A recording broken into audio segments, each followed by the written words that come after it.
Evening, everyone. Welcome to Monday, December 7th, City Council meeting of the City of Bel Air Beach.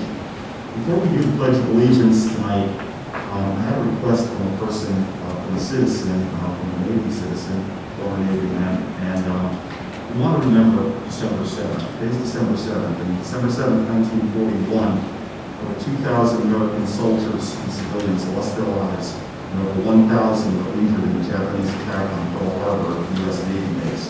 So today we remember the lives lost on that fateful day, and we honor the brave veterans of World War II that fought for our great nation. If you were here earlier, you saw the flag at half staff, that's why it was there. I'm going to ask for a moment of silence, and then Command Master Chief John Hanzik from the Navy is asked to give you Pledge of Allegiance, and I'm going to turn my video over to you tonight to do that. So we participate in a moment of silence first.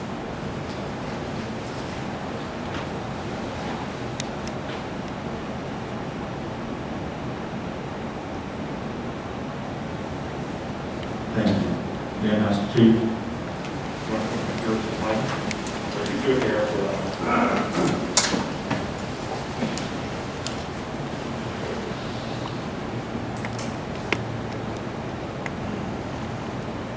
Pledge allegiance to the flag of the United States of America and to the republic for which it stands, one nation, under God, indivisible, with liberty and justice for all. Thank you.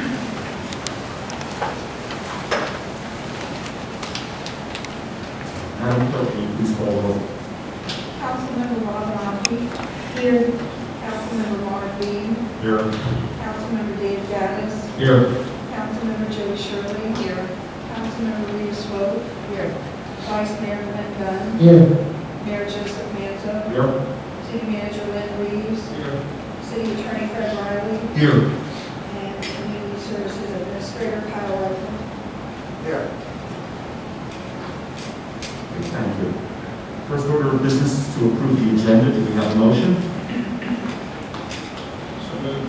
Motion by Dave Gaddis, second by Mark Bean. Any points for discussion? There being no discussion, I will move to a vote. We approve the agenda. We do by a voice vote. All in favor? Aye? Aye. Anyone opposed? Passes 7-0. Next part is the citizen comments. Each speaker is recognized once and will be limited to 3 minutes presentation on any subject that is not on the agenda. If it's on the agenda, we can get to you later, there will be time for public comment at the appropriate era of the agenda. So if it's not on the agenda, feel free to come up. What we're going to do to keep things healthy here, have you go out that back door, walk around, come down this door here, speak please right into the mic. With these masks on, it muffles everything, so you got to get real close to it. The other thing is there's rules of conduct here. In a nutshell, treat people the way you want to be treated. So basically, rules of decorum say don't attack people and follow the rules of the law at a long time. So do any citizens wish to be heard at this time? Sir?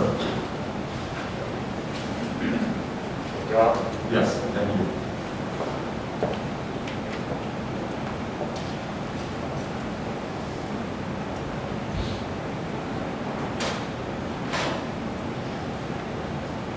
You'll state your name and address for the record. My name is Matt McNally. I represent a company called Winstar Homes, residential design firm. I'm here on behalf of the client of ours that has a piece of property under contract. Due to due diligence basis of this design, the public policy and zoning ordinance that seems to be in conflict with less consideration for a change to their zone. So essentially what they're trying to do is looking to design and build a temporary residential structure that's got very flat kind of little houses into it. We're doing that, we'd like to have 2 levels of living and then a rooftop type of observation tower. And per your zoning ordinance section 94-209, there's a line in there that stipulates 2 habitable stories being constructed on one side of the college. And then there's also another line within that paragraph that stipulates. Excuse me, can you move the mic up? Yeah, sorry. So again, I'll just repeat that section. So in section 94-209, there's a line in that paragraph that talks about 2 habitable stories may be constructed alongside a garage or storage area or above a garage or storage area. Then there's a further sentence in that same paragraph that speaks to a maximum height of 35 feet of the structure. That maximum height type of stipulation is something that we deal with in virtually every jurisdiction that we build in. The point that the client would like to discuss is the line that stipulates the 2 habitable stories. So our thought with this is we can easily design a 2+ story home and still stay within that maximum height stipulation.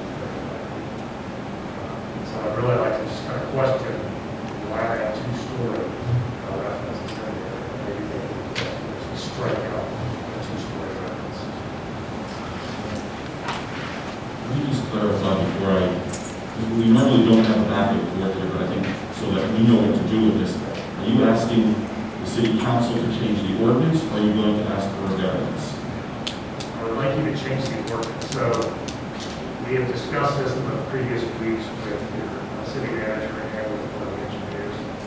And in response to us, there was no real forum to actually make this request other than submitting for a permit and then having it either approved or rejected. That causes our client a lot of heartache with having some less than a certain outcome, at least within a general guideline of what could be built there. And that one particular component of the design is very, very valuable. You would probably make sure it's so he just doesn't want to commit a substantial sum of money for something that may have no ability to actually be built. I'm not sure what our next step of action would be for this. Yes. Okay, thank you. All right, so the time's up. I'm going to just, if I have council's permission, I just want to give him the direction that we would be able to go. Is everybody all right with that? What would happen, you can't do this tonight. This is something that would have to go first to our work session, which you're not going to have another work session until January. Or, of course, your other option, or both, is to seek a variance, which would be Board of Adjustment. But this can be brought up at the work session for our discussion. If there's, and that's where we can talk freely. Under the Florida rules, we're not allowed to speak to each other while we're not here. So we have a work session after this. We can bring something up on a work session, and then if there's enough council members that are interested, it will move forward. And then the next step would be actually for the board to reach out, and that would happen the next month. So that would be the procedure if you want to do it. I don't mind bringing it up at a work session or ask that it be put on our next work session. Can I just interject? I Yes. don't think we have an issue. I'm not sure that I'm understanding, but I don't think there's an issue. I'd like to hear from Lynn why we think there's an issue. The city engineer, they came to us with some concepts, and what we told, what the city engineer had a consult with, and explained what our code says. And I've had a couple of emails with him, and I've told him, you can submit this, and if it's denied, you can apply for a variance. That answer over and over and over. I've got emails back and forth from this group. They don't like that answer. So, I don't understand why it would potentially be denied. You're proposing 2-story and staying underneath 35-foot height. It's the plus over the top. it's on the Observation roof tower. Well, we have houses that have that. Well, that's, all over the city. well, Larry's interpretation of the code, and he's the one that would review this. And, my suggestion to him last week was bring it in. If it's denied, then submit for a variance. Their solution has been over and over and over. Well, we want to apply for a code change, and I said, well, we have a code review committee coming in January, which is the planning department, and they can look at that. But, they haven't submitted us anything. They just are a bunch of concepts. And until that happens, Well, it's We can't. probably a $75,000 venture to bring you something to get it done. well, So that's, far more than that. That's why it's I looking think just you have there. draft, I mean, you have drawings, it's not cheap, so there's gotta be a solution in between. Can Larry and you and I sit down with them and try to come up with something that's reasonable? I mean, that falls within our code? Well, you know, Larry has looked at it, and he's given his comments. And, I can have Larry come in again, and we'll have a discussion about it. But I'm just basing it on what our engineers say. But what I'm hearing is he's asking actually for us as council members to change the law. He has the right to do that. I mean, we can. Right. I like Councilwoman Shirley's suggestion, if you're willing to volunteer your time, I mean, if you can meet and you can move it to the next council session, the next work session. It's not going to be till mid-January probably. So if you feel that there's merit to changing that rule, I mean, whether you feel there's merit or not, just to get a discussion, and then we can just, decide yea or nay, and then he has whatever option he has after that. I mean, if we're going to change it, he doesn't have to do anything. I think that's, oh, yeah, I'm looking at section 94-209, and the last sentence of that provision reads, variances to the provisions of this section shall not be requested or granted. So that's what the rule says in the code. If you're trying to change the code. Right. So, they were told that there's a code review committee, which hopefully the charter will be approved, and we'll move forward with that. And I also told them if they want to come to a council meeting, they can do it. What's your timeline? He has a hard closing date, first week of January, on this piece of property. He's just very, he's tentative about committing millions of dollars to a piece of property that he not be able to actually make it. Where he knows we can build that same property. We built that type of structure, all that. So it's really just this one small word of two different stories. We move to a work session, we do not have to wait for a code change. I mean, that'll be June by the time that rolls around, so I think it's. Well, you're still going to have to do a code change, so that's going to be, okay, if we do a work session, then we change the code, that's still April. I just have an issue because I see this all over the city, where structures are 35 feet, and then there's a roof deck above that. I have a question. What street is the property on? It's on Howard Drive. There's another structure just like he's talking about, where the exact same example is already there. Yeah, so I'll get Larry to come in and just set something up for you. Can we work it out with the city manager and Councilman Shirley to have an appointment, and then we can, the best we can do, and I'm not promising here that maybe we can make it out of the committee with the work session, but the best we can do is get it out of work session into an ordinance. It still has to pass first reading and second reading. So this isn't an easy process, but I mean, it gives you an option at least. And of course, we always have the option of going to the board of adjustment if you'd like. So we can be doing both. If there's a board of adjustments meeting, then that would be something that might be important. If someone applies, Patty, it's 6 weeks, right? 6 weeks from the application. Yeah. So you might want to apply just in case you don't cancel. I just applied through. The city clerk. Can the board of adjustment override the caveat that's in that section you just referred to, Karen? I don't know how.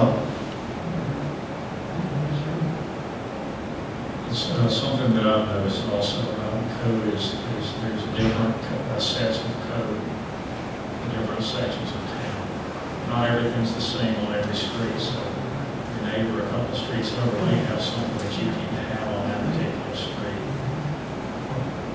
Well, the portion I'm reading from is it's based on the zoning classification. And that's, we have different standards for different zoning classifications. There are some, I'll read another sentence from the code provision. It says permitted exceptions to the height regulations set forth in the section are chimneys, cupolas and similar decorations provided no height extension, i.e. cupola shall be used as a habitable space and provided no plumbing or electric service shall be allowed after the 35-foot height restriction. I don't know with what you're talking about, what exactly exceeds the height restriction, but the code provision allows for some ability to go beyond it. What we're requesting, nothing would exceed the height restriction. All we would exceed is the dimension of the two available stories. So using flat profile roofs, and just see. I'm having trouble hearing that. So we're not proposing anything that would exceed the height variance. What we're proposing is something that would exceed the two available stories stipulation. So we're basically looking to go like 2+ stories, 2.5 stories. Well, so it's all in the definition of having the stories. I mean, an observation deck isn't, in my mind, isn't going to have any space. Nobody's living up there or. And per the Florida building code, it's not a livable space as well. So there may be room for discussion here. I don't see changing the ordinance at the time affecting taxpayer. I don't. The variance thing is kind of questionable right now, so I'm thinking you need to have a meeting of the minds here and a concurrence of what's a habitable space and what's not. 'Cause just at first blush, I just don't see an observation or a up there on the roof. Council, we're not going to resolve this tonight, and we're not going to give you any binding advice, okay? Nothing we've told you is just a shoot from the hip. They promise on behalf of the city, so here's the option. Speak with the city manager, Councilwoman Shirley, subject to her availability. She has extensive experience in buildings. She can sit down and go over this. She can bring your motion to the, or bring the motion to the next work session. I agree with Vice Mayor, this is a time, making legislation, even in a little city, it takes a while.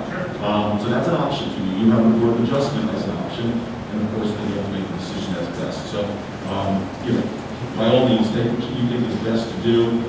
We're here for you. If you have a problem and you run into a stone wall, give me a call, and I will move it onto the work session for you, but you're going to have to be here. I'm not advocating for or against it. You're just going to put it on there, and then you can make a presentation to us briefly, and then, maybe inform us a little bit better of what we're looking for. It is possible to change law, but it's not easy. Okay? Appreciate your time. Thank you. Any other citizens wish to be heard at this time? There being no other citizen comments, then I'm going to close them. At this point, we have a presentation by the Pinellas County Sheriff's Office. Sheriff?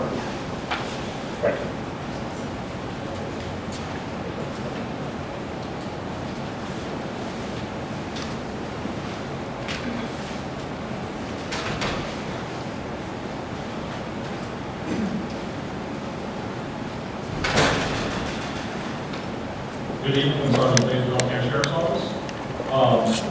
Assuming this point, you guys all have the October report in front of you. Very quickly in November, I looked at the CAD history, and there's not appear to be any major crimes in the city in the month of November. We'll report out to you as soon as we can.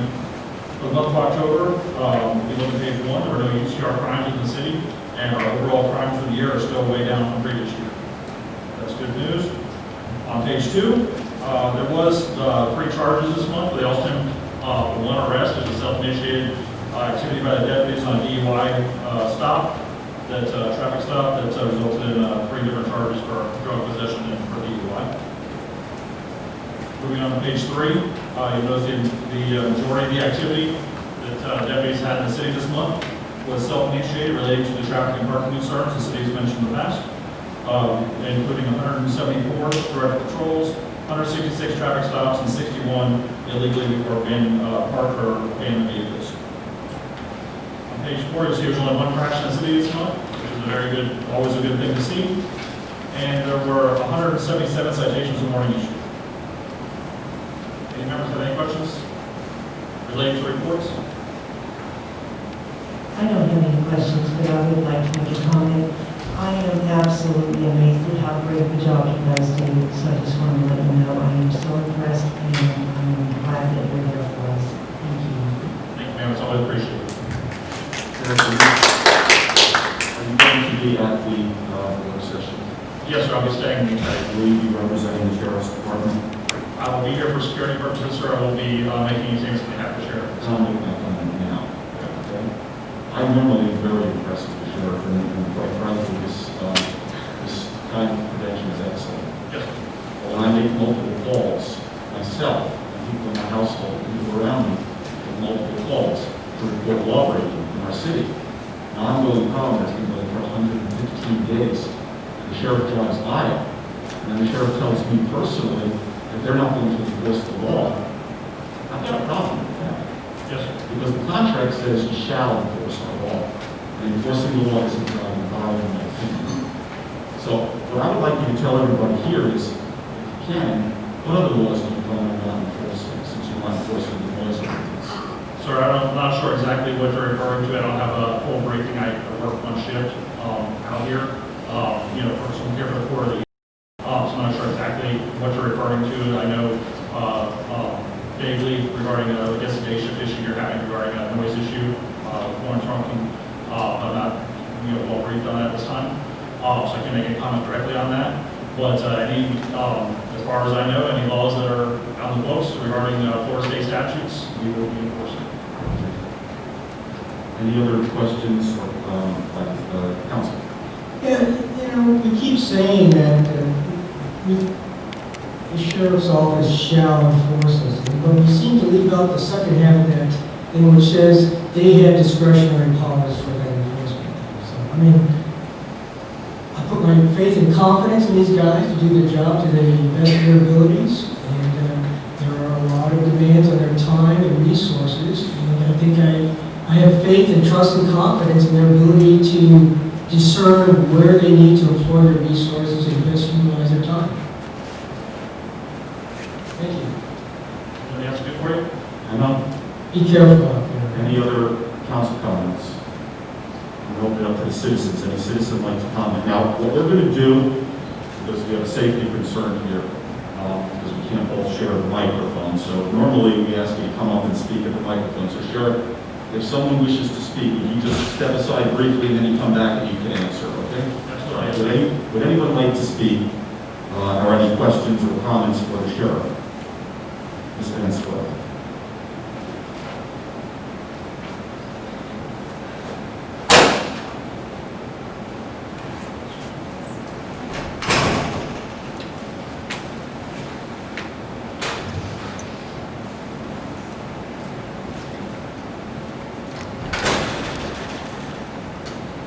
Please speak right into the microphone, okay? Can you tell me your name first? Or listen well? Yeah, but it wouldn't be bad if you got a little closer to it. Is that better? Okay. Julian Squad, 7th Street, Bel Air Beach. I got a copy of a statement here from a citizen who was partaking in the protesting on the corner of 6th Street and Gulf Boulevard. And I'm going to read it. Mayor of Bel Air Beach, filming us while we peacefully wave flags on Gulf Boulevard. He also harassed us by sending 2 deputies to our house who threatened us with fines if we don't remove our political signs, which are perfectly legal. Can't figure out what his problem is. This council, Excuse me, what does this have to do with the sheriff's report? Because We're looking that's for a what we're point. talking about is the sheriff's report, not, that's for the next meeting. I don't think she's gotten to her point, so please continue. okay. So I've made numerous reports on safety issues. Okay, cars running the crosswalk at 6th Street in Gulf Boulevard. And so my question to the sheriff department is what can we do about this? Yes, there is protesters out there, and yes, it is a distraction from the drivers. And I actually saw someone run the light, and I kind of think it was because of the distraction. I can't say for sure.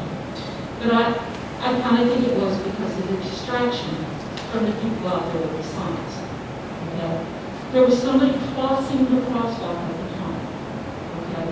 So it's becoming a big safety issue when we have a distraction going on by the one crosswalk, which we addressed, the city addressed with Pinellas County in the last work session about creating even another crosswalk on that end of town for our citizens.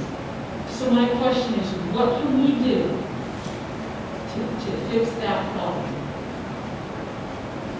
And my other thing is the last time I checked, this council said, they voted that the only one that's allowed to direct the sheriff is the city manager. The mayor has never directed the sheriff. And that's what I want to get across and get on this camera. Never directed the sheriff. He never made a call. Those deputies, after speaking to them, okay, when I spoke to one of the deputies, they actually got reports made on them. And they didn't go over there. They went over there to try to settle this issue. They never said anything about these people's signs. Never said a word about these people's signs. These are lies. This is what the sheriff is saying. Support the blue? We absolutely support the blue. But you don't follow 2 police reports against 2 different officers and say you're supporting the police. I have law enforcement in my family. Who does this? And then post it on social media if you're not trying to get point of order. Point of order, question. Sheriff, would you like to rebut that? I don't believe there's any rebuttal needed if there's a traffic issue that's occurring. Now that they're brought to my attention, I'll pass that information to Captain Minor to make sure that the day shift deputies are aware of that traffic concern, and they can address that appropriately as they see fit. Like I said, I'm on 6 p.m. to 6 a.m. I'm not saying those are my hours, but I will, bring that to Captain Minor and, let him know that there was a citizen concern regarding cars not stopping to go 6th Street crosswalk, and he can address that issue. If anyone else wishes to be heard. Anyone else for the sheriff? There being no other citizen comments, then I'll close it. Sheriff, thank you. So thank you. Appreciate it.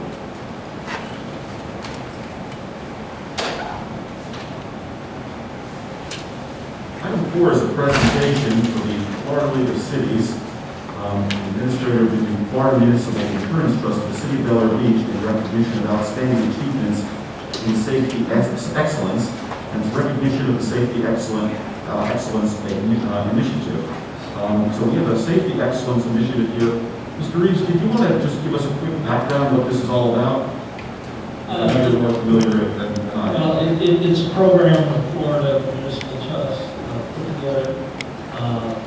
Kyle stepped up and had we did the survey. The individual came in and did a survey of our properties, and we scored 90 something. I don't remember the exact. But also, we were the first city in Florida to achieve.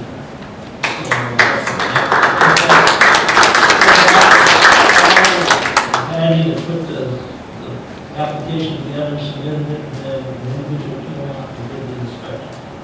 Very well. So we have a plaque over here. Now, normally we all get together and shake hands and do everything. We're going to try and do this keep it as much social distance as possible. But Kyle, I know you here at Penny Gentry. You come over here, we'll I'm going to like to take a picture. Okay.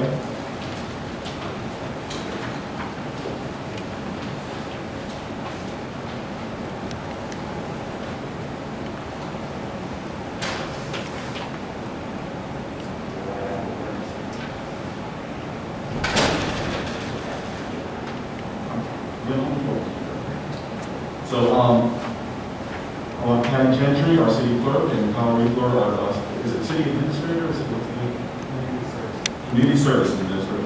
To accept this plaque from Florida League of Cities. First in the state to do this. Congratulations, folks.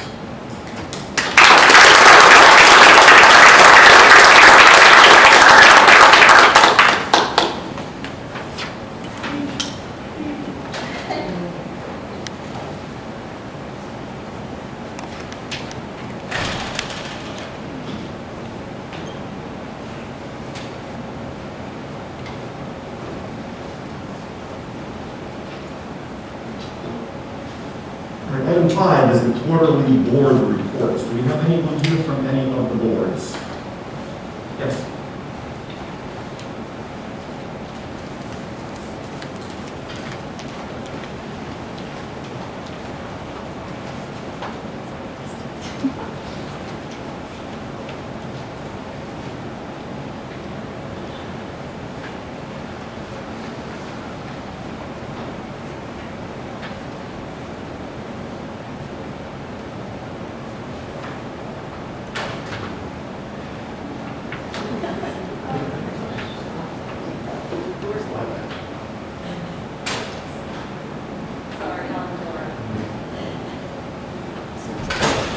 I want to invite close the video.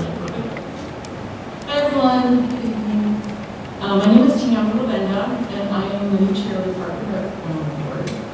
I just have a really quick report because we are only having our third meeting this Wednesday, which is a couple of things that we're working on.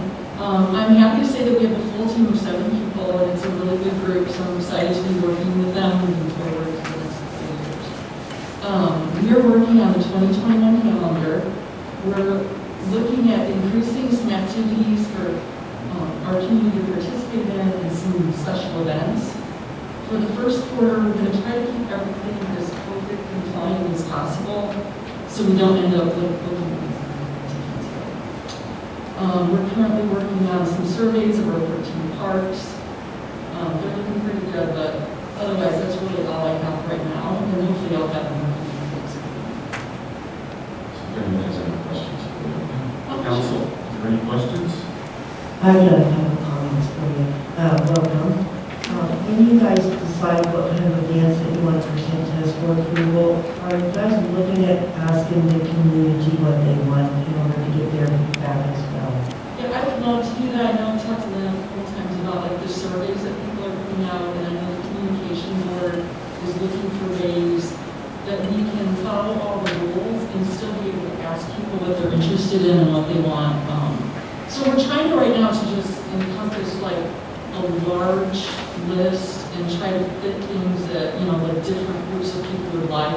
And we're just going to narrow it down. If something works and people are interested in signing up for it, great. If it doesn't, we'll just replace it with something else until we find out the core group of activities that people are interested in. But yes, we would love to get a survey out or whatever, asking people what they're interested in. And one more quick comment. On these events that you're looking at, are you keeping that just for the community, or do you plan on opening them up to the public? No, just the community, and we're going to start really small, just because, 6 months ago, no one thought that we would still be, like, canceling events, and, like, just because we don't know what it's going to look like, we're going to keep the events at a minimum right now, and keep them within the community, and like I said, as COVID compliant as possible, until we have more information, and we know what it looks like moving forward. Council, any questions or comments? Moving on to the citizens. Citizens, any questions for the Parks Board Chairman? Chairperson, sir? There being none, thank you very much. Looking forward to a good new year. Thank you. Do you have anyone from any of the other boards? No one else? And file is completed. So now we have a public hearing, and this is item 6. It's consideration of ordinance 20-04, an ordinance granting to Duke Energy Florida LLC, doing business as Duke Energy, an electric utility rights-of-way utilization plan describing the terms and conditions related to the occupancy of municipal streets and rights-of-way in the city of Bel Air Beach, Florida, for the purpose of providing electric service, providing for severability provisions, and providing for an effective date. This is the second reading of this ordinance, and the description is that it's a rights-of-way utilization to provide electric service. So first, do I have a motion? So moved. Chairman Sherwood makes the motion, and a second? Second. Second by David Gaddis. Councilmember Sherwood. This, as I understand, is just a housekeeping item, and it needs to be, it's an extension of a right-of-way easement, sorry. Council, are there any other comments? Citizens, any comments on this? County, yes. Unfortunately, we're not here for free, but just have to make it now. You go 2 consecutive 5-year periods after the 10-year automatically. Really don't know. Just the experience of sitting down with them at the table to discuss projects. This is mainly headed for you, Joey, if you were to continue with the undergrounding. There was a lot of things that were left to ride. This big one, for instance, the pedestal. But after installed, we had requested black pedestal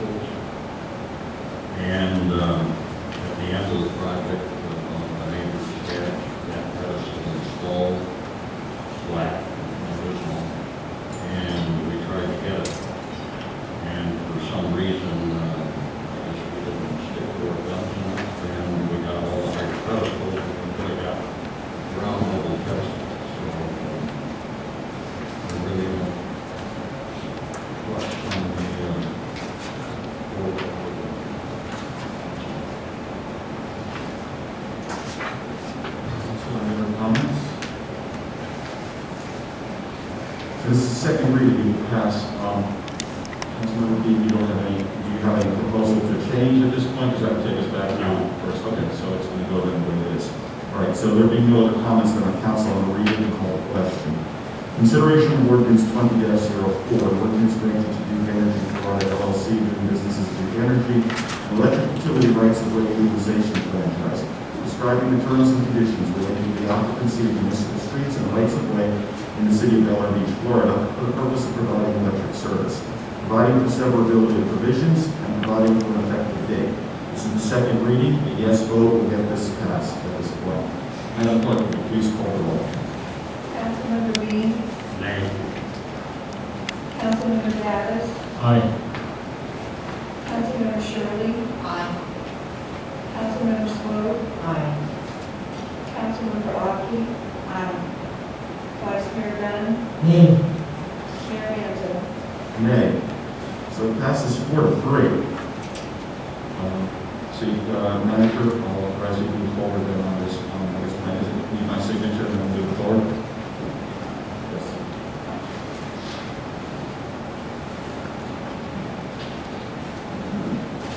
Yes, okay, so I will present. Please, Mark. Mayor, the next item, Yes. we need to read that this week, advertising. Okay, so because we called it as an agenda, I'm just going to procedurally, if no one moves it, we'll move forward. I do have a question for you because I'm confused. When we last spoke about this, we were talking about doing it on December 21st for the meeting, and then I see that we have it December 30th. So I just want to make sure our dates are right, because I did say December 21st last time to the public. I want to correct that publicly. It is December 21st. It is. So what's in our packet here is incorrect. Yeah, it was corrected. It was corrected? Maybe I have packet then. Okay. All right. So this is ultimately would probably move to the 21st, which is what our original plan was. It was put on there accidentally. But let me do this the right way.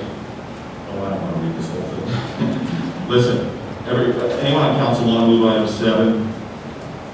Once, twice, Move it to word. move it to be heard tonight. Need a motion? Nobody motioning? Okay, so item 7. Questions about it. Items up. I mean, if we have questions, maybe tonight's the night to do it, because the 21st is the second reading. But No, I'm not in favor of the second reading tonight, but I would like to highlight some questions I have. and you can think about them. So we need to move it and discuss it and close it, and then not pass it. I hate to do that. Can we, would the council permit, and I don't want to get into a super long discussion, but would we permit the vice mayor to at least get his concerns out here on the record so we can all hear it tonight and think about it? And so we're dispensing with the procedure temporarily. One opposed? Vice Mayor, you have the floor.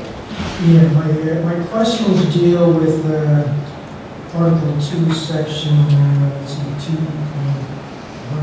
Article 5, Section 5.03, and it deals with eligibility. And at the time we sat down to do these charter amendments, I was in favor of it. And after I read this again, things are starting to come into focus for me. And basically, we've changed the being a registered voter of Delaware Beach for 12 months instead of 6 months. We didn't change the word regarding physically residing in the city for 12 months instead of the 6 months. But what's starting to come into focus for me is we're using this who have physically resided in the city. My question is, what does that mean, and what are the boundaries around that? I mean, we have a lot of people here who go on extended vacations with their kids, or go visit family, or go visit other places, exotic places, or have second homes. And my question is what does it mean to physically reside there? I understand being a resident of for a term of 12 versus 6, but I think maybe that needs to be possibly a little specified some more. Again, it's the same thing in the other ones. It must have been a registered voter and residing in the city for 12 months. It's hard to really focus. That's it. Well, then, I mean, if they're homestead, that would mean they are residents of the city. I mean, if they travel 4 months they wouldn't be able to be the mayor or council member if they missed over so many meetings as we put on the other ordinance change. So I think they have to understand the way this is written, and I think if you read the other parts of the charter, it would make sense. They've got a whole list of requirements. So I think we could leave this one down. As far as residents go, full-time residents, I don't necessarily agree with the homestead option. I think that there are many people that live here now that rent all the time, they vote, they pay taxes, and they participate. And a homestead should not exempt them just because they happen to be a renter. Yeah, that's not, I don't believe that's a requirement. Didn't require that. I know we talked about that, but I think the whole purpose, as I remember this was a year ago when we were on this charter review committee, but it was to keep people who really, it's not a problem to take a 6-month vacation as long as you're coming back to Bel Air Beach permanently. If you don't live here and you have to come down here for the winter, you really shouldn't be on council. That was, I think, the idea of the charter review committee. You shouldn't be governing the city that, if you're a resident of Wyoming, I accept that explanation, and I think that was the intent at the time. I'm just questioning whether or not it needs to be tightened up, and everybody such that we're willing to deal with it. I think B says you must remain a permanent resident of the city during the term of office. So I think that kind of tightens it up there for me, saying that, yeah, if you do take 6 months vacation, it's awesome for you, but if you want to be on council, you're not going to take those 6 months vacations while on council. Yeah, we tightened that up with the attendance thing, but, this is in the qualifying and the eligibility portion, not in the, okay, you're on council, it's kind of like two different parts. I'm certainly willing to go with the consensus here, if that's the interpretation. city attorney wanted to be heard. I was going to say that the charter provisions have to be read in the context of state law, and state election law addresses those kind of standards about what is a resident mean, and what does an elector mean, and those things are defined in that area of Florida statutes. So I would suggest to you that you obviously don't want to have a charter provision that's inconsistent with Florida. That would cause you problems. I will tell you, I don't think this one, as it's written, is inconsistent at all. It dovetails with existing Florida law, which you have to comply with. So we will have a second reading on the 21st, and if there's obviously if that, as mayor, if that satisfies you, wonderful. If not, obviously we can debate it at that point. If it doesn't get through second reading, then we'll have to be drawing board. I think we have to start all over again. Okay, any other comments on, well, 7 is finished. So let's move on to the consent agenda. We have 3 items on the consent agenda. The approval of the November 2nd, 2020 City Council meeting minutes, the approval of the November 16th, 2020 City Council work session minutes, and item 10, authorization to execute a purchase order with Duke Energy for a binding estimate to underground the electric facilities on east side of Gulf Boulevard, and that is a purchase order in the amount of $10,281. Do I have a motion to approve the entire consent agenda? So moved. Cheryl makes the motion. Second by Maura Bean. There's no discussion on this. We'll go right to a vote. I'll do it by voice. All in favor of approving, well, let me read it again because I have to do that to make it official. So the consent agenda, we're approving the November 2nd, 2020 City Council meeting minutes, approving the November 16th, 2020 City Council work session minutes, and authorization to execute a purchase order with Duke Energy for a binding estimate to underground the electric facilities on the east side of Gulf Boulevard. Yes, vote passes this. All in favor? Wait, excuse me. City Do you want to have public comment? Do we need it on consent agenda? We normally don't have discussion on it. I'll open it. Public? No, there being no public comments, I'll come back for a vote. All in favor? Passes. Consent agenda? Aye. Any opposed? Passes 7-0. Consent agenda is passed. Move on to the regular agenda. Item 11. Request from the park, we have a request from the Park and Recreation Board to cancel the 2020 event schedule, and that is they're requesting that we cancel the 2020 events due to the COVID-19 pandemic. Do we have a motion? Is that Robin Arky and Marky? I'll open it up. Robin? No, I mean, 2020 is almost over, and COVID is raging, so I think this is a good idea to cancel events. Any comments? Open it to the citizens. Any comments?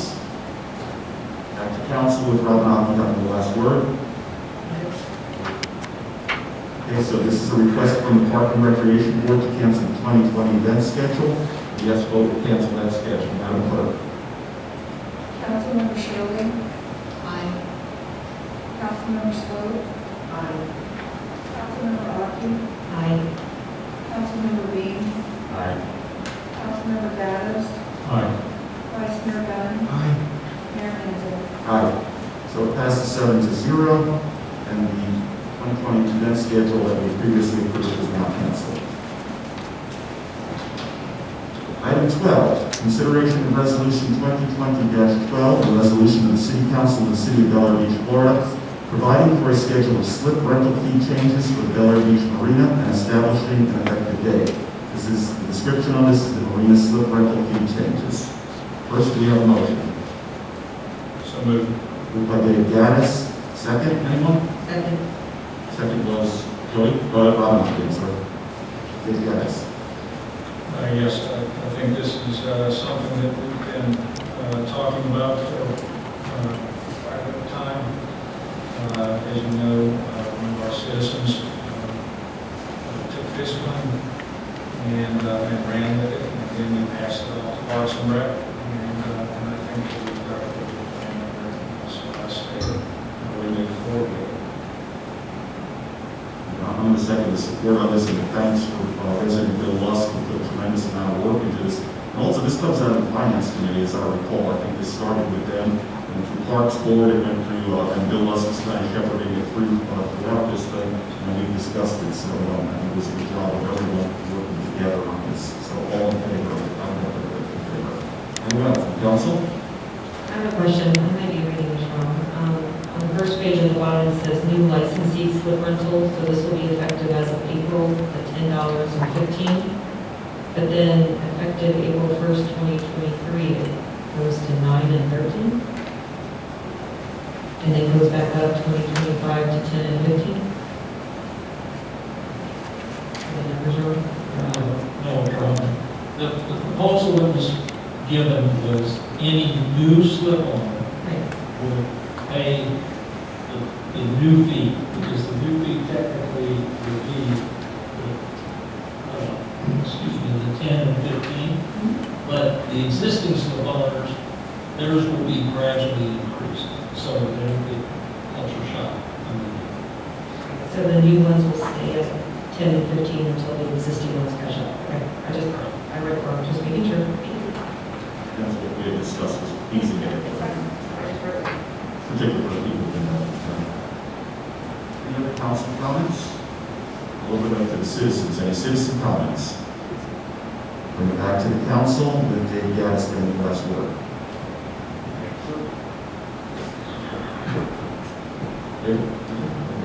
All right, so before us now is consideration of resolution 2020-19. It's a resolution of the City Council of the City of Bel Air Beach, Florida, providing for a schedule of slip rental fee changes for the Bel Air Beach Marina and establishing an effective date. Yes vote to pass this. Madam Clerk.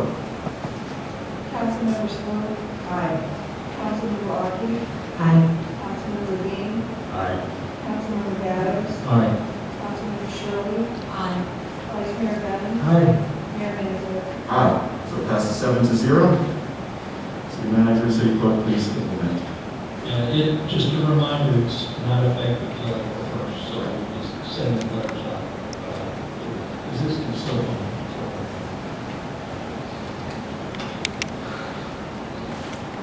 Next, we move to item 13, and it's consideration of resolution 2020-20, a resolution of the City Council of the City of Bel Air Beach, Florida, providing for the city clerk with authority to transmit adopted charter amendments to Muni Code and the Florida Department of State and establishing an effective date.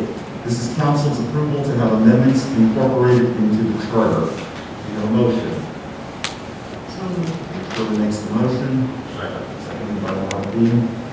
Joey Sherrill. And just housekeeping, since we've done finalize those amendments that we, Joey, could you speak? in? I said again, it's just housekeeping to make those amendments official that we're voting on. That's it. This is the voters overwhelmingly passed these. This is what we have to do to make them into the code and into the charter. So, any other council comments?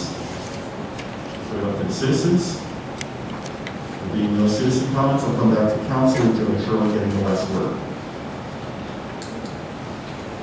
For a vote, everybody can recall it. Okay.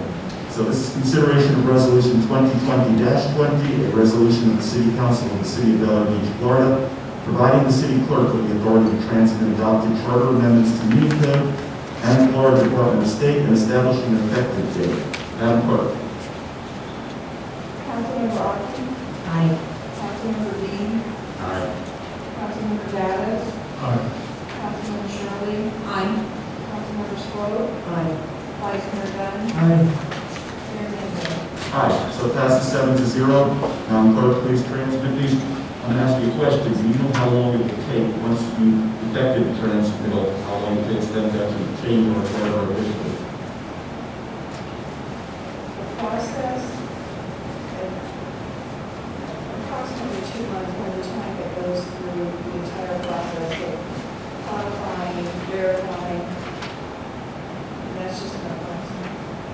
You'll let us know when it officially, you'll get some notification when it happens? Yes, I can even let you know. I would like to know, just track the progress with state agencies and since we get lost or something, we don't normally just go through. Thank you.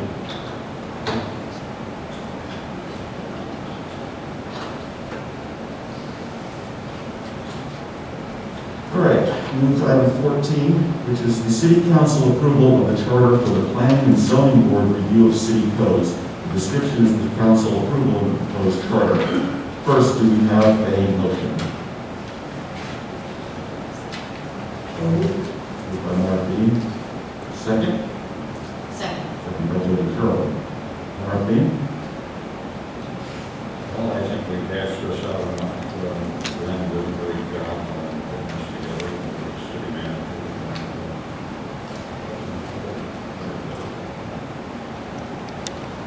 Council, any other comments? Citizens, any comments? Back to council. Mark, you have the last word.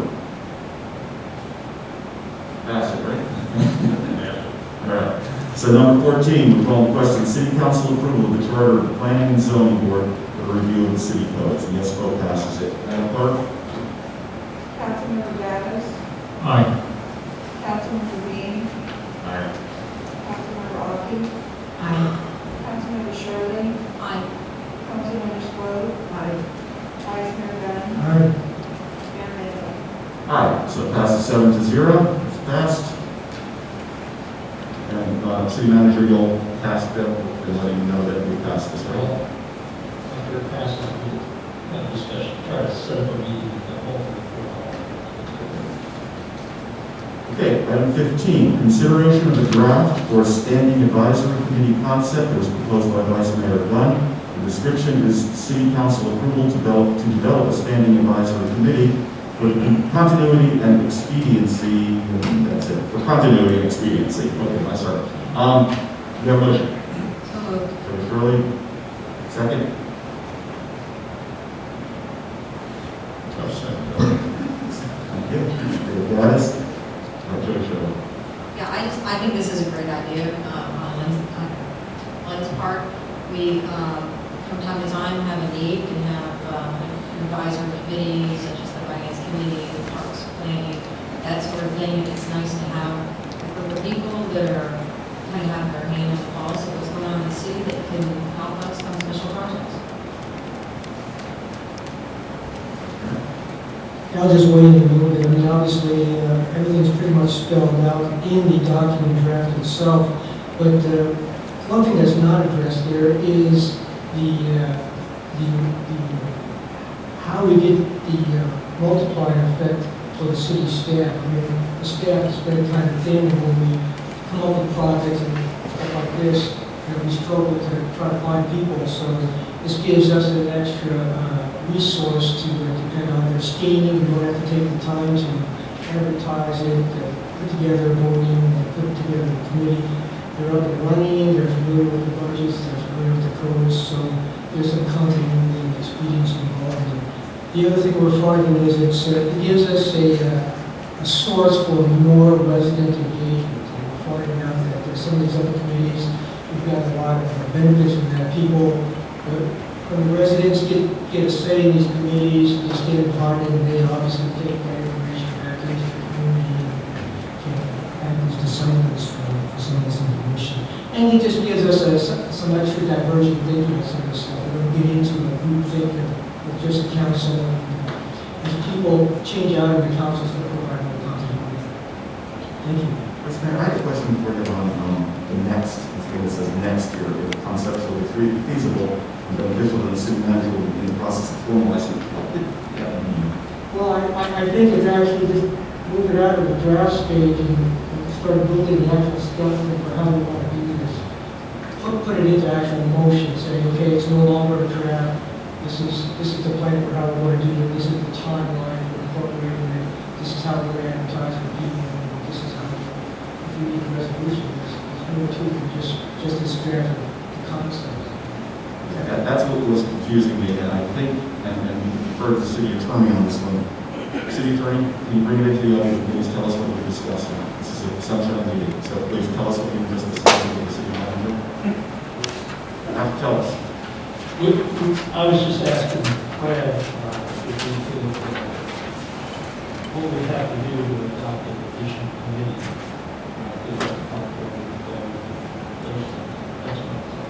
I was actually going to speak to that. In my reading of this, it has to be done by ordinance. So I think that the next step would be for us to do an ordinance on this if we, if we decide that we want to move forward on this.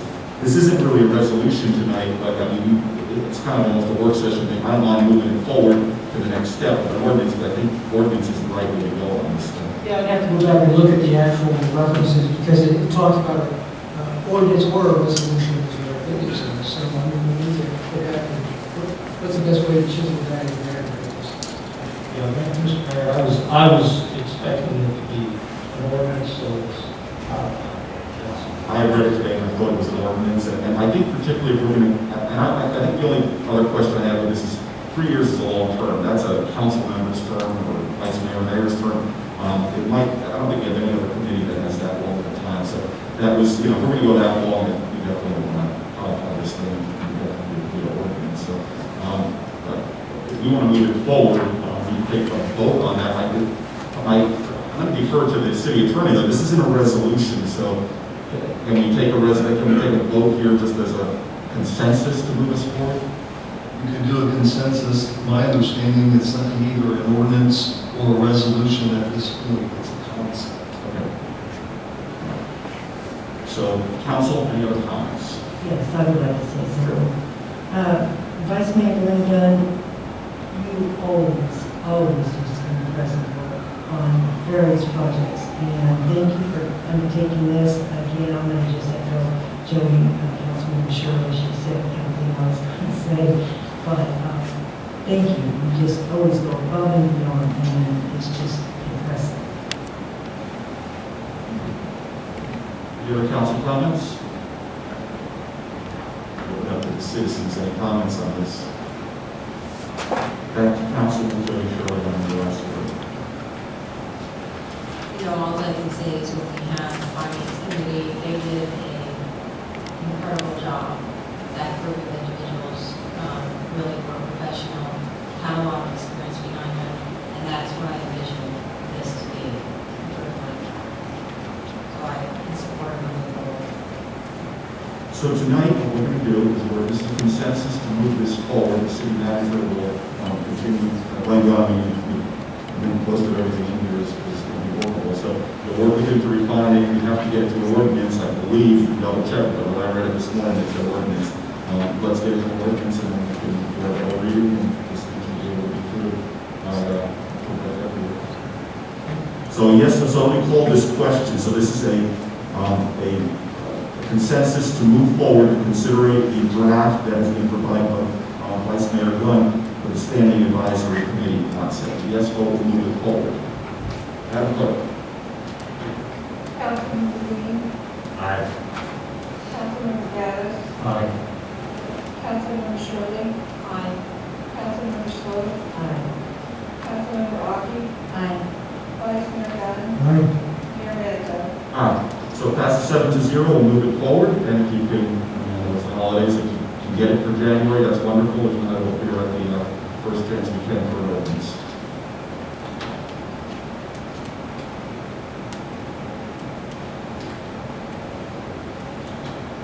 Unfinished business, we have any? City Manager, I think you have one in the minutes that you were going to be working on some proposals for us for supplemental police patrols in the city. Yes, I got the pricing and everything, but what I need from the council is, how much do you anticipate you want, how often do you want to do it, and what kind of money do you want to fund it? As an example, that's what I was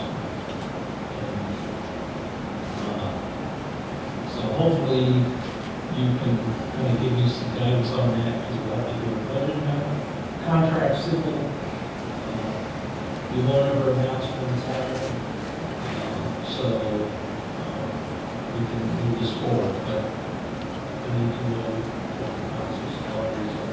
So I recall we were talking quarterly, and I think that was at best, depending on the cost and the success. It's not a commitment. I think we do them one by one as we use them, but that's what I remember. I don't know if you have a different idea. I was going to say, we don't have a budget, so that's really hard to say what we're going to spend on it without taking a hard look at those finances and, where we have excess. I think we originally talked about like zeroing in on holidays and, busy times like that. I think that was kind of the no-brainer. Like, let's say, okay, yeah, these days are going to be New Year's Eve's coming up. That's probably a good time to have extra patrol on duty. Things that are obvious like that to begin with, and see where we go from there. That's what I recall. Like we were talking about holidays, we're talking about, when people start pouring back in here in January. Weekends, and of course, it's hard to tell when you're going to have, when you have a week like this, when is the weather going to be nice that, it's going to hit the beach on Saturday. So maybe a weekend here and there, and holidays would be our main focus. That's what I would propose. Yes, ma'am. Can I make a suggestion? I will work with the city manager and maybe come up with a requirements base rather than just saying, we want to throw X number of dollars at this thing and they've got money burned and hold it in a pocket. Let's figure out what holidays, how many hours, and come back to you and say, okay, here's option A, we need so many hours at this cost, we can cover these holidays, these periods. Let us come up with some options rather than just try to shut down. Sorry, I love it, but can we get a proposal for January? Because if we're going to study this and study it, we're going to miss the season and we're going to have the same stuff like we had last year. I will tell you, I talked to the sheriff about doing something during the holidays, okay? I'm not going to tell you what day, because... No. So I talked to him about that, but, I know Councilmember Gaddis, if I recollect, you said something like $3,000 or something. I may be wrong, but it was thought process. To start off with, I can go ahead and do that. I'll just move some money out of the code enforcement budget.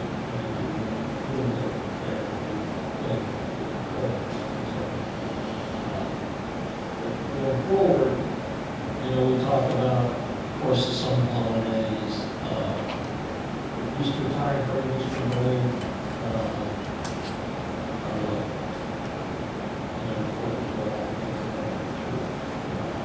and some other weekends that are scattered. Is that The problem really isn't, I wouldn't say it's a weekday problem, it's a weekend problem. We focus on areas, as an example, what we found in the studies was the speed off the bridge, the red light here, turning and rolling. Somebody put a sign up there last week, just to let you know. Somebody drew a sign, put it on there, don't stop. So, you know, those are what we're going to go after initially, crosswalks. I think the focus is this area here, because that was the biggest one. So we're actually talking even before January, we're talking about this holiday season, so pitch a dollar value there. Well, it's $55 an hour, and to do it effectively, it's hours we use, you're going to end up with, you need two people, you need a spotter and you need, because you're not going to gain much. Here you might be able to gain much with using the neighbor, but when you're talking about rolling through the stop sign, running across the wall, you've got to have a spot. So,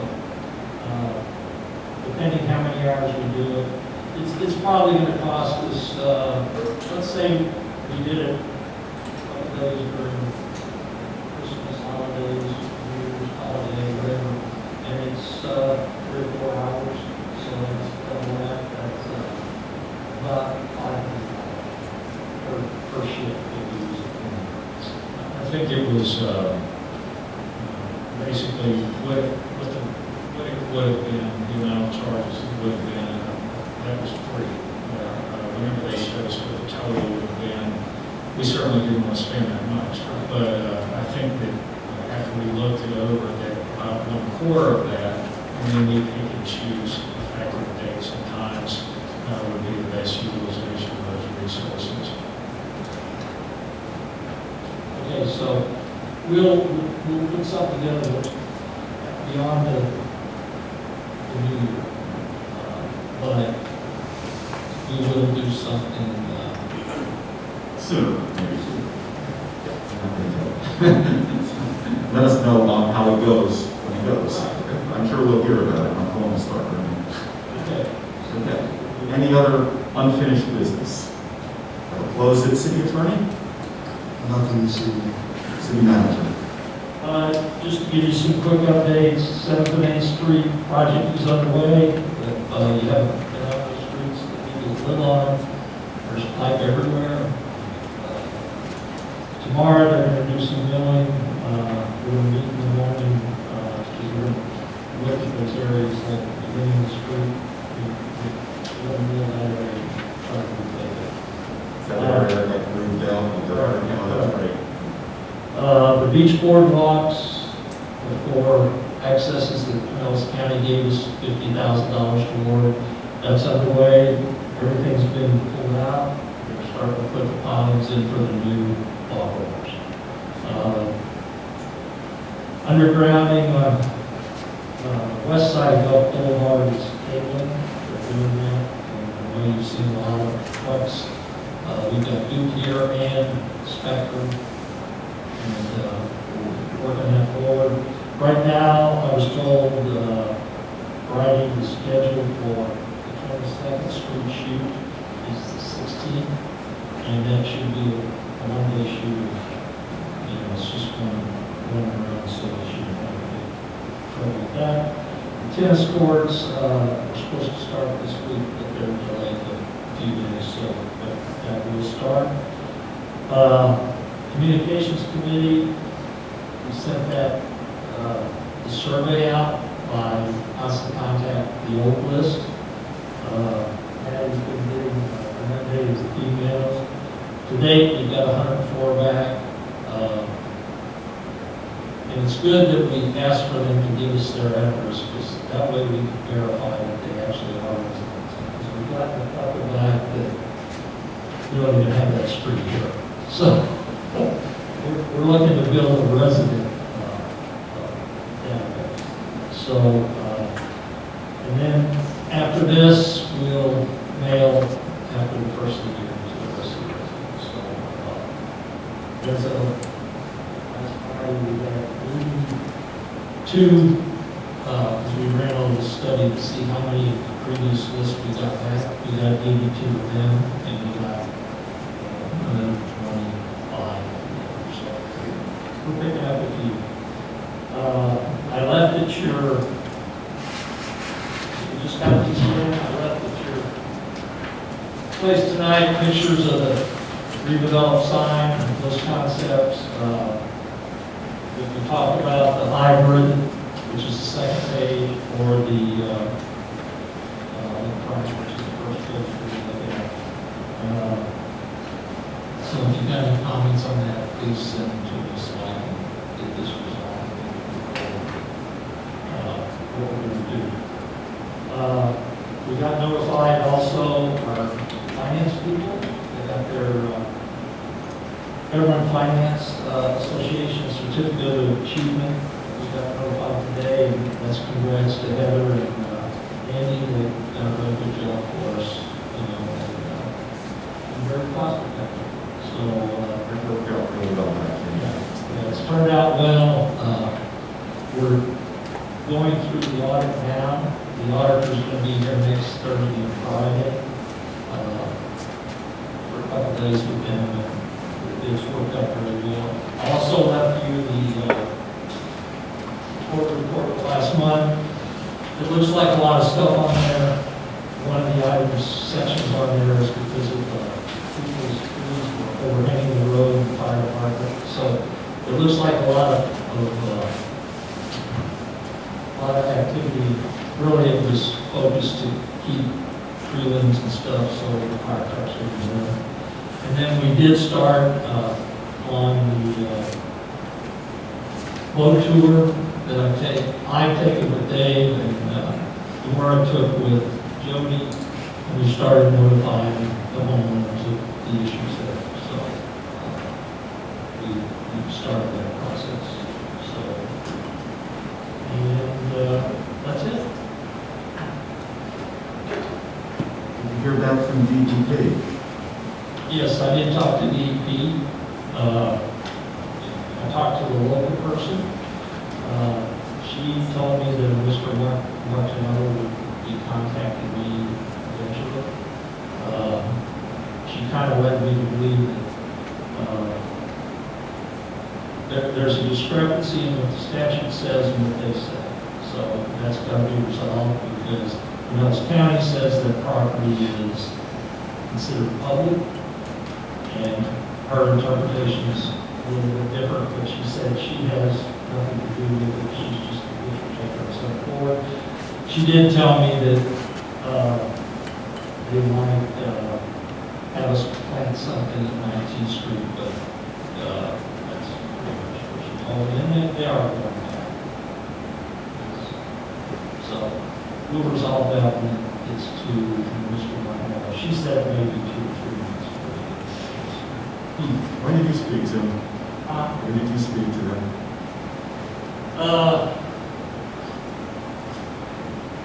I have to look at my computer. I sent emails, I called them, left messages, and it was not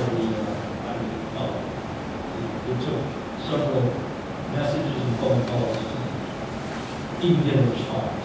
So that's typically And I think it was over 2 weeks ago, because I was at the beach, excuse me, and they started going back, I mean, everything was pretty green and 4 inches high when I was there a couple weeks ago. So, Yeah. 19th Street, there's a problem on the north side, that has nothing to do with what our city did. So, that's resident induced, so there's additional planting being done.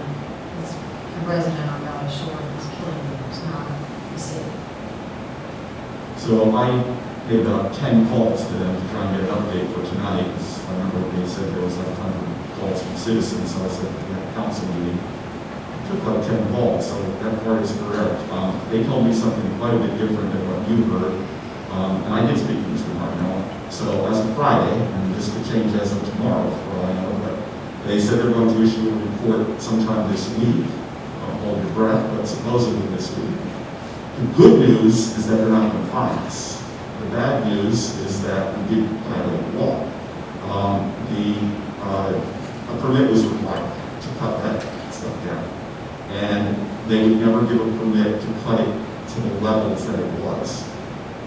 The good thing is that you're correct, it's growing back. And they seem to say, instead of having to do the replanting, that they're just going to let it grow back and monitor it with us. We're going to do what's called an outreach. And that outreach will basically just be a stern warning to us to never do this again. Make sure we get a permit in the future.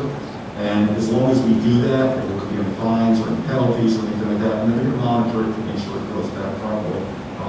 Much like Councilman Shirley, I've been looking at the 6th Street one, it is starting to grow back.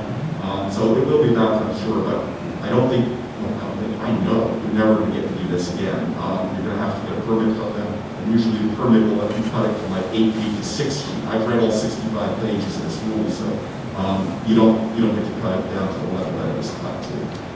But that, you lucked out this time. That's what they told me.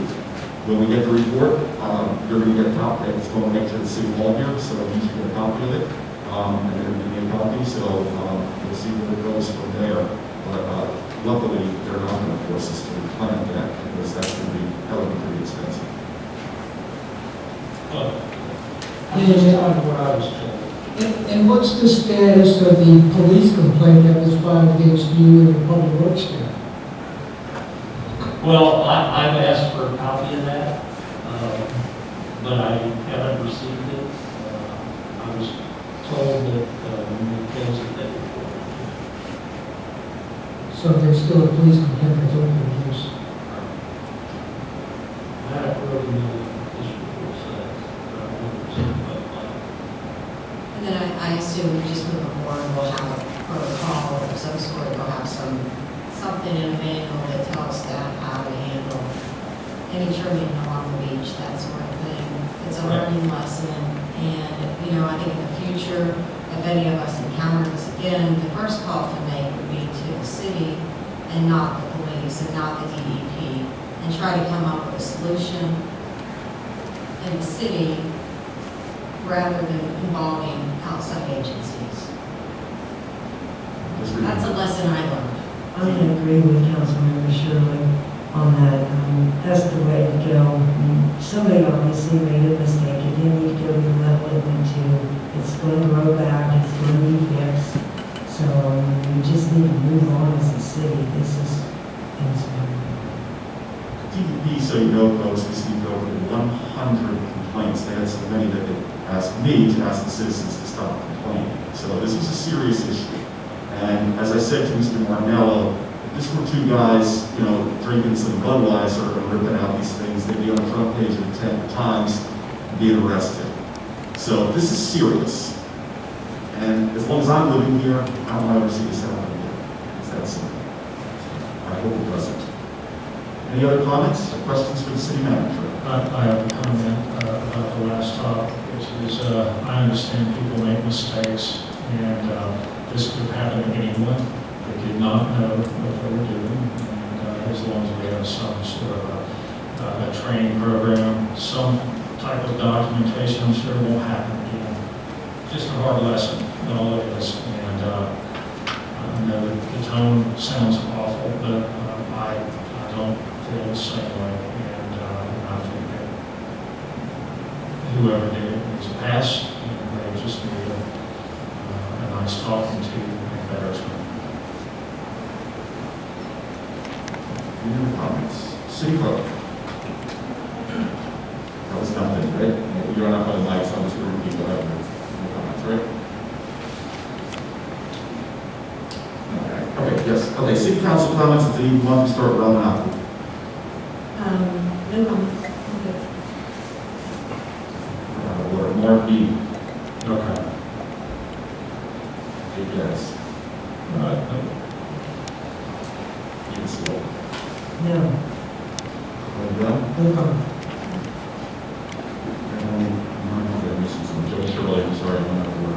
Well, that's okay. I just want to tell everyone, Merry Christmas, Happy Holidays. I hope, everyone enjoys their time with their family. And I want to thank the city staff, city manager, for everything you guys do. And, you know, I'm trying to get together a opportunity to support our police department on having a luncheon and something to recognize them here at City Hall. And Lynn and I are working on some dates, and we'll try to pass that along if anyone wants to join us for that. That's it. Merry Christmas. Thank you. I'm sorry, I went over, Glenn, you didn't have your comments? I have 2 comments. From the Big C. We had a Big C meeting a couple weeks ago. There were 2 issues. One, the Big C has asked all the mayors to write a letter, I think it's to the state, if I'm not mistaken, it could be to the feds. They have a problem, because we had this problem. They have too much sand, and the sand is building up in John's Pass, and it's starting to restrict boat travel, starting to restrict the marine mammals coming through. So they want to try and get that stuff dredged, and they're looking for all the support they can. I have no problem in writing this letter if I have the time to do it. Before I committed, my efforts to it, I want to make sure that the council is supportive of it. If I want it, I'll try and put something together. I'm not guaranteeing I'm going to get it done, but I think I will be able to. Anybody have a problem with writing that letter? I'll go on city letterhead, Mr. Reese, so if I get it done, I think it's 2 letters. They want one to the mayor, saying that we support him, and then one to the county, I think it is, or the state. So I'll try and get that done. That's it. Can I ask a question? Are we hoping to have the sand relocated back out to the beach, back up to probably Thorder Beach where it came from? I don't know if they need it. They actually have, I guess they have shoals or whatever, so they don't have sand, they don't need renourishment. So I don't know what they're going to do with the sand, but I guess it's Congressman Chris and everyone else involved in this thing, because it's not that easy, I guess, to get people to move the sand out. But every day or so, we'll take it, but it's not that easy. So that's what they're trying to do. It's not a given. Yeah, so that seems, that's pretty natural, right, with the sand rooms, and I know Thorder Pass is having some issues too, not as bad, but our local city is filling in on the new beach on the northeast side of Pass there, so. Their neighbors don't endorse the shoals that they have, because that is actually, they're collecting sand as opposed to losing it, which is most of the beaches. And the second topic is actually on beach renourishment. I'm just going to pass on what I know. I don't have those people who are doing this full time. So, Delaware Beach, congratulations. We have 100% return of all of our beach easements that need to be done. But before we celebrate, okay, we had it, Clearwater had it, Sand Key, but they were going pretty well in Indian Rocks, and then a citizen wrote a letter to all the citizens, scaring them, and giving a lot of information, some correct, some not correct, according to the mayor. I've not seen this information. Not only has stuff stopped, the people have actually said we want to take our approvals back. So what I was told, and I will convey it exactly as I was told, is not a gimme. People are walking around saying they're going to do it anyway if you don't get 100%. The answer was no, we're not. They said that it doesn't matter whether we get the easements. Yes, it does, and that's what everyone has said, that basically the whole project is in danger if they don't get the 100% compliance. To make matters worse, if the project gets pushed off, we don't become eligible again until 2030. So take good care of the sand out there, because we may not get any more of it until 2030. There's nothing we can do about it unless you know folks who live in those areas, tell them to sign the easements. But the mayor's going to try to reach out, I know the council is trying to reach out, and education forums, but this whole thing is in danger at this point in time. Okay, so it's approved, at least Delaware Beach has done everything you can do. So talk to your friends south of here and see if they can't get them to get this thing done, because they basically reserve the right not to do any of it if they don't get all this. That's all I had, other than, Mayor, just to Yes. let you know, yes, we got all of our easements, and so did Clearwater, and they are sending a letter to the Corps of Engineers, the county is doing this on our behalf to try to get them to at least consider the sections that they've got 100%. South of us, they're, for the most part, they're less than 50%. We work with the county to get those easements, and it worked out okay. So So if they will not do, if they won't give us that variance of doing a small section, then do we still have to provide parking? Well, we have to provide for 10 years from the time of the last, so that would be, I think I looked into it, it was like 20 years. That's part of the plan. So, It was a couple years ago that we got the renourishment, right? 2 or 3 years ago. They need to double check that. If they're gonna pull back the continued nourishment, I'm sure there's some clause in there that we don't have to continue providing parking, and I would propose, let's pull the parking. We got about 6 months out of that second. We have some right after that. Because we're good on each other. so we did our due diligence, we hope the one south do. It's going to be a hard sell. This apparently was a pretty good letter, and it apparently has some merit to it. Again, I take no legal position. I haven't seen the letter, but it was a compliment. So, before we leave, I want to give 2 pieces of, first, I want to wish everybody happy holidays, and there's some special council meetings, but these are quick things. Monday, November 21st will be that second reading of those. December 21st, yep. And that's at 6 p.m. That lasts all about 5 minutes. And something that everyone should be aware of is that the city council election qualifying begins Friday, December 11th at 8 a.m. and it ends Friday, December 18th at 12 noon. If you want to be on city council, you have to speak with our city clerk. She's also the director of elections. She will get you set up with what you need to do to qualify. It's nice to talk on social media. It's nice to talk to your friends, but if you want to make a difference, you want to get on council. So this is your opportunity for anyone in the city. So I invite everyone to partake in that. Okay, other than that, do we have a motion to adjourn? So moved. A second, and all in favor? Aye. Aye. We are adjourned.